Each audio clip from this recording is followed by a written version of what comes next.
Welcome, everybody. This is interview number 2 for Safehouse 1618. With me today, I have Randy Rochford and Jesse Davis. Uh, this is going to be a fun interview. So, guys, let's just get down right into brass tacks here. Um, what was it like having the smaller, confined set to kind of work within the story premise of this without getting anything away, obviously? It was fun. It was a lot of fun. It, you know, I'd say about 85 to 90% of the movie takes place in this one house. Yeah. So we were all in there for 12 days, just practically living in this house together. A lot of the time Calvin told me that I was like stuck on the couch because my character he stays on the couch pretty much the entire time that they're in the house. Yeah.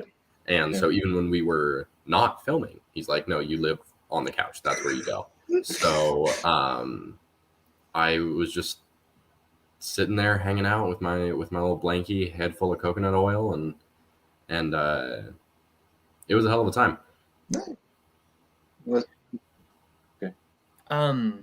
For me, from my experience, it was totally different. Obviously I was like close with everybody on set and everything, and I was on set for like a week and everything, but for my character, I had the excess ability to be able to leave the safe house and do what I needed to do with my job, and that worked perfectly for me since also as an actor, I was just there for a week, and then when I wasn't on set, I was busy and stuff. So I think that also worked with my character as well. Whilst everybody else was there at the safe house on set and everything, being with each other 85% of the time and everything, like in that one confined area and everything. So yeah, it was definitely like a different feeling for me as my character compared to everybody else. Yeah. Now, speaking of the characters, so now, Jesse, you have a different kind of how can I say this length in this out of the two of you. So, Yeah. For both of you, go ahead and kind of describe what the process was for your specific characters, whether it was the guy on the couch or Randy just kind of having his little pop in, pop out, and then kind of going from there. So yeah, well, who wants to start? Go ahead. Yeah, so I did a lot of work beforehand, talking with the other members of the cast, specifically Madison, who plays the character of Lee, because we decided that was the three girls. They know each other because they're sisters, and then there's the getaway driver, who is not related in any way. So we talked about how they knew each other because we decided that was the link, is that Lee and Craig, they knew each other, and he had not really met Jamie and Joe until it was about to go down. So a lot of that, a lot of I took the character very seriously. It did a lot of method acting, a lot of laying on my own couch watching movies, and totally kidding. I mean, I believe it. It works. I totally believe it. It's great. I mean, having just spent like a month and a half or like a year. Sorry, we made the movie this year. Having spent like a whole year in quarantine and doing all that, it was very similar. And then the whole aspect of Craig and his drug use. I talked to people, read articles, watched videos, learned about how different drugs affect your system and your perception of things. And once we figured out like what Craig was doing, I had a closer idea of what I was working with. So a lot of research, personal and not, and just hanging out. Yeah. I mean, yeah, fairly simple for just what you do within this thing, which is, again, I'm not trying to dog it or nothing. It's good work in here, so from both of you. So I appreciate Thank you. I don't think so. Andy, how about you for your? So for me, so I play the doctor in Safehouse 1618. And for me, when it came to preparing and stuff, I did a little bit of like research because there were some terms like hospital terms in the script and stuff that I wasn't like too familiar. So I had to like research that and stuff that I was very familiar with that. I also when I was given the opportunity to play, I had a little bit of a backstory of like who my character was and everything. Mhm. But Calvin was like, "Hey, this is what I think the character is, but you can also add your own 2 cents into it and stuff. Like, what are you feeling from this character? What do you see this character doing on a daily basis and stuff? Why are they in this position? Why are they working for the safe house and everything?" So, um, for me, I was like trying to really develop my character. I'm like, what? I was like, doctor, like, what do you want from me? Like, because like I'm very much, I let things like hit me at once. I'll obviously do my research and everything, but if I just try too hard, it just gets muffled and it just doesn't speak for itself. So there was like one day I was like looking up like hospital terms and stuff, and then all of a sudden I just got hit in the face with the character be like, I am here, this is me, this is my backstory.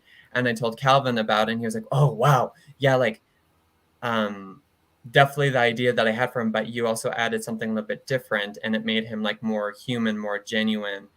And that's pretty much how my character was developed. Also, I watched Hotel Artemis with Jodie Foster in it. So I got a little bit of inspiration from there as well. Nice.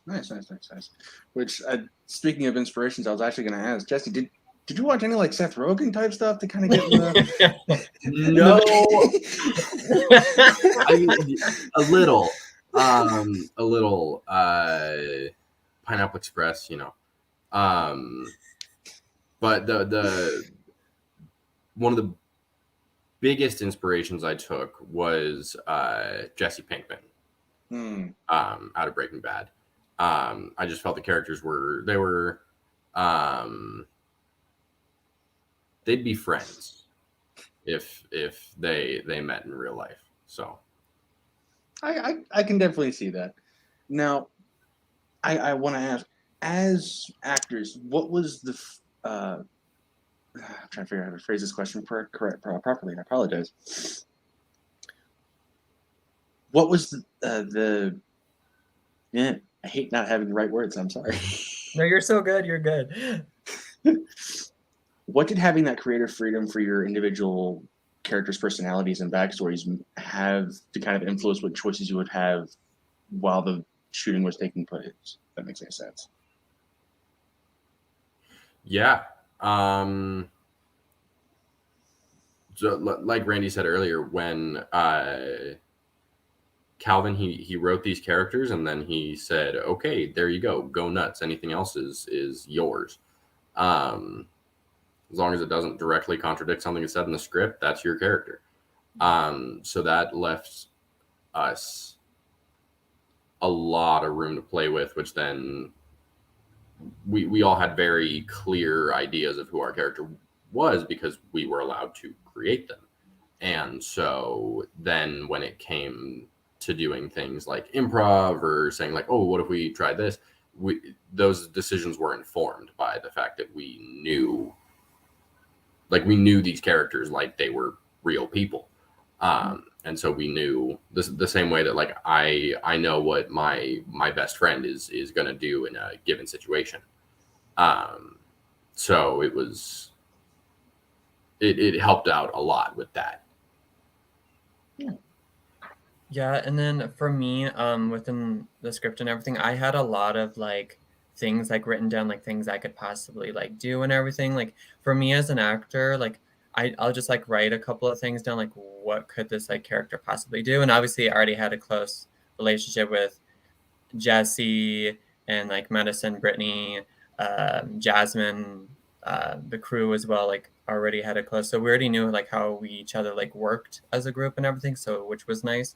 But for me as an actor to go in, I usually try not to like over prepare for the character. I'm like, okay, this is who they are and some mannerisms, what they possibly could do, and then I just like go in and just like really just soak in the essence of the character as well as the other characters and the other actors and stuff, and just let it just drive itself. Because for me, I know if I try to like over prepare, I'm just going to be in my head and it's just not going to be as authentic as it could potentially be.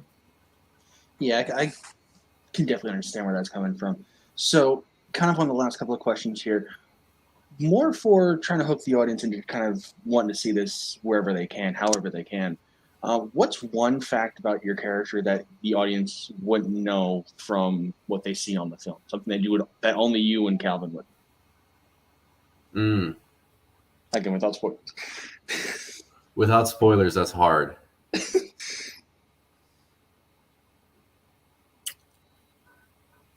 That's a good question. I'm like, damn. Okay. Craig was in the military. Really? Okay. Yeah, he was in the military. Special ops, actually. Yep, definitely couldn't tell from the things. Yeah. All right. Oh, Lord, for my character, all I'm gonna say is that he's part of the safe house and everything because he was at the wrong place at the wrong time. Okay, that fits. All right, cool. Now I do have one last question, and I'm sorry, it is just for Jesse this go around. So sorry, but what is it about? Oh crap! I'm blanking on his name now. Oh, I feel so bad. You're good. What is it about your character that had it and lost it? This is bad. Craig? Correct. No, I had the question and I lost it. Shucks.